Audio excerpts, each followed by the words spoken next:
కొంతకాలం కిందట బ్రహ్మదేవుని ముంగిట రెండు ఆత్మలు కోరుకున్నది యోవరం. రూపురేఖలు వేరట ఊపిరొకటే చాలట ఆ పరాలే స్నేహమంటున్నాం మనం.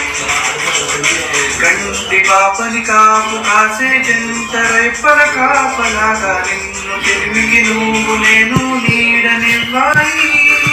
స్నేహమంటే రూపులేని ఊహ కాదని లోకమంతా నిన్ను నన్నే చూడగానే నమ్మి తీరాలి.